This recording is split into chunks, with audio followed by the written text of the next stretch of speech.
আমাদের জীবনে এমন কিছু মানুষ আছে যাদের আমরা অনেক অনেক বেশি ভালোবাসি, কিন্তু কখনো না তাদের মুখ ফুটে বলতে পারিনি যে আমরা তোমাকে ভালোবাসি।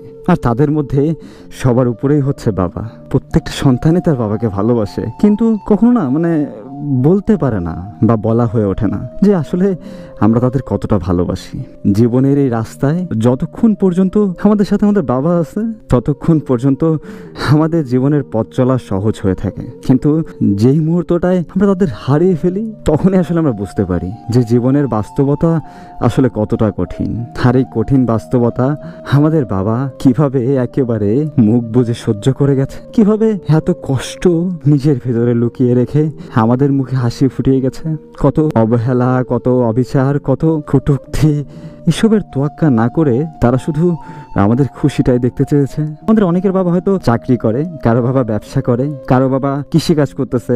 আমাদের প্রত্যেকের বাবাদের ভেতরে একটা কমন জিনিস আছে, সেটা হচ্ছে তারা তাদের সন্তানকে প্রচন্ড পরিমাণে ভালোবাসে। আর সেই ভালোবাসার জন্য তারা তাদের জীবনের সবটুকু দেখেন একেবারে শেষ বয়সটা অবধি আমাদের খুশির জন্য স্যাক্রিফাইস করে দেয়। বাবারা কি জানে না তারা একটা সময় চলে যাবে? তারা এই যে এত কষ্ট করে বাড়ি গাড়ি সবকিছু করতেছে, সবই থেকে যাবে, কিন্তু তারা কিছুই তাদের সাথে নিয়ে যাবে না। ভেবে দেখেন, এগুলো কাদের জন্য? আমাদের জন্য, তাই না? জাস্ট আমরা ভালো একটা জায়গায় থাকবো, ভালোভাবে থাকতে পারবো, 3 বেলা ভালোভাবে খাবার খেতে পারবো, তার জন্য আমাদের বাবারা তুই না পরিশ্রম করতেছে। কারো বাবা সেই সকাল 8টায় রেডি হয়ে যাচ্ছে অফিসে যাওয়ার জন্য, আর সেই সন্ধ্যার পরে ফিরবে। কারো বাবা ফজরে আজান দেওয়ার পরে নামাজ পড়েই ঠিক আছে বের হয়ে গেছে মাঠে কাজ করার জন্য।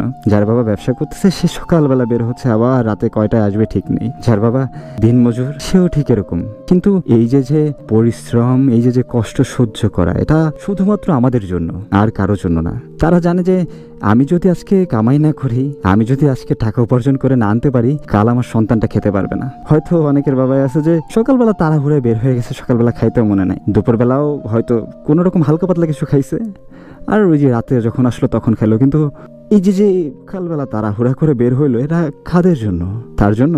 যদি তার জন্যই হবে তাহলে তো সে আগে নিজের খাবারটা খেয়ে নিত, তাই না? আগে নিজের বুঝটা বুঝতো, তাই না? তাহলে তো তাদের জামা কাপড়গুলো আমাদের থেকে আরো বেশি স্টাইলিশ থাকতো, আমাদের থেকে আরো বেশি নতুন থাকতো। তারা টাকা উপার্জন করে, তাদের টাকায় আমরা মাসে 4 জোড়া জুতা পাল্টাই, কিন্তু তারা ঠিকই 1 জোড়া জুতো দিয়ে হয়তো কয়েক মাস, হয়তো অনেকের বাবা আছে বছরও পার করে দেয়, যে শুধু এটা ভেবে আমি 1 জোড়া হয়তো জুতা কিনলে আমার সন্তানের 1 জোড়া জুতা কম পড়বে, সন্তানের টাকা দিই, আমি আর নিয়ে কি করব? ওরা খুশি থাকলে আমি খুশি। আমাদের বাবারা আমাদের জন্য যে পরিশ্রম, যে ত্যাগ করে, সবাই সেটা মূল্য দিতে জানি।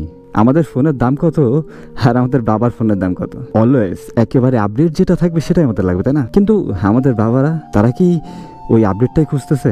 দেখেন যে তারা ঠিকই সাদামাটা ভাবে জীবনযাপন করতেছে, কিন্তু আমাদের শখের কোনো শেষ নেই, চাহিদার কোনো শেষ নেই। আর আমাদের এই শখ চাহিদা পূরণ করতেই তাদের এত পরিশ্রম করতে হয়।